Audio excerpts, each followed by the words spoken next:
So when we put an acknowledgement of debt and we follow that with or along with a settlement, an order for a settlement, that right there would be the estoppel and give us time to put in and prepare the paperwork for what is needed to do the settlement. And how we're going to do the settlement. I've gone through this before, but I'll do it again. So if we drew a circle, say in the middle of a paper, about a 6-inch circle, we drew a line right down, vertical line right down the center of it, split it in half. And on the left side is really the public side, the minus side, where the liability is. And on the right side is the asset side or the private side. Now, I would draw a line, a horizontal line at the bottom of the circle straight across.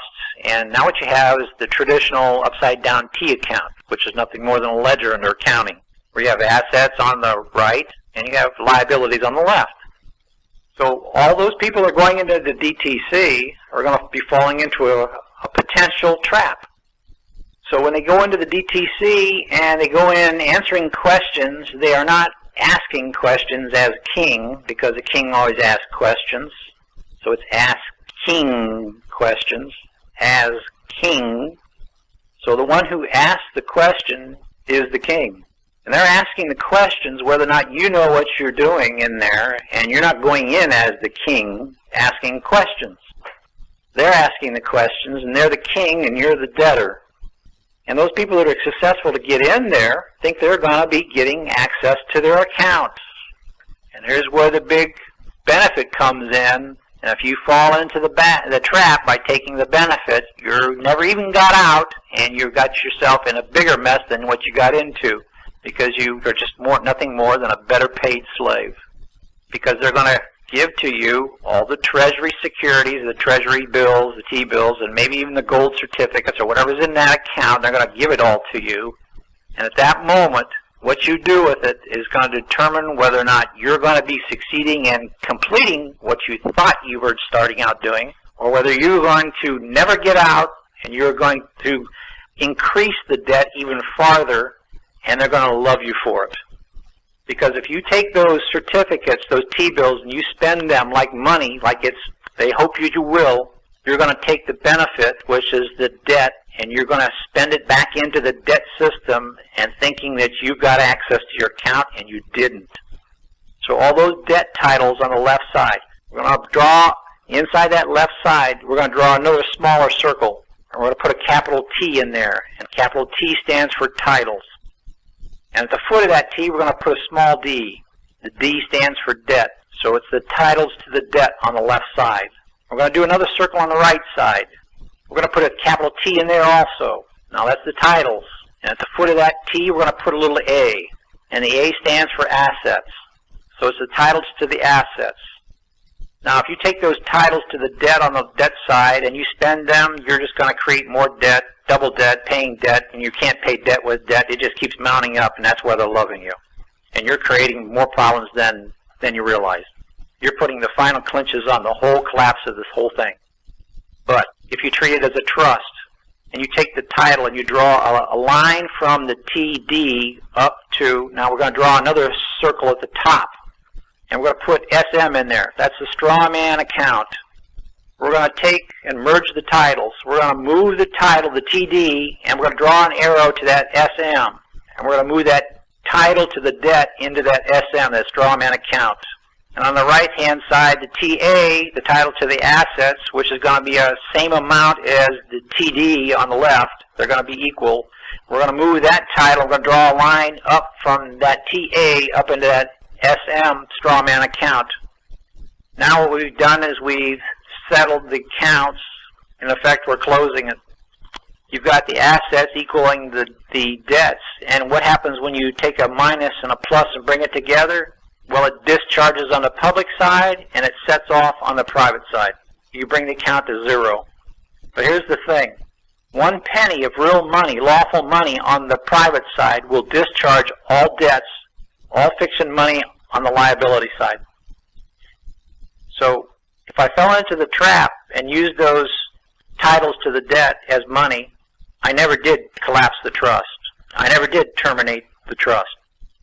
Trust still exists. But if I move both titles to the debt into the straw man and the titles to the assets, the strawman account terminates. The trust purpose has been fulfilled. There is no trust. And what happens when the trust is terminated? The trustee must wind it up. He winds up the trust and he terminates the trust. In other words, he has to disperse the funds. The real money, still being held in private, minus, say, 1 penny.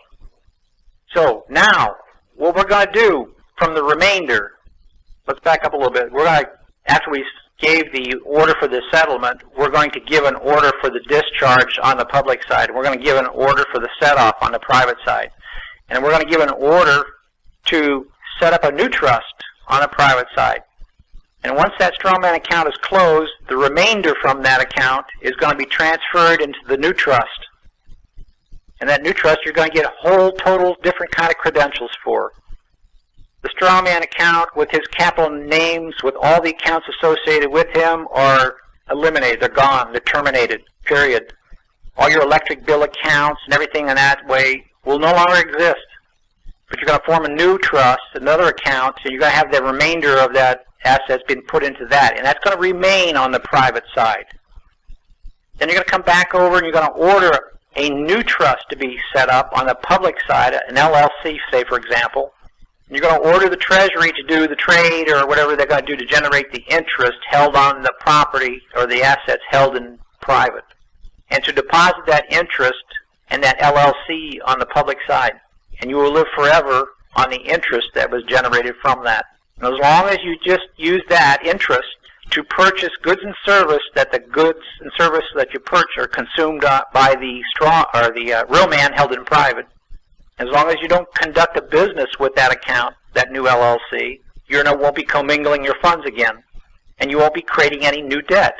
So in effect, you've taken care of the war debt, taken care of all past debts, and you've paid all present, and you've paid all future debts that may be in the future. And you've discharged them on the public side and set them off on the private side. And the remainder was transferred into this new account on the private side, which was generating interest on a new LLC on the public side, and that interest is placed into that. And you will write checks like that, and nobody will be the wiser. And it is not taxable because it's foreign source. And you will be given the credentials to identify this new trust entity, and you'll become whoever. And you'll be able to travel like you were before, probably with more freedom than you had before under today's terms. So that's basically it in a nutshell. The documentation's simple.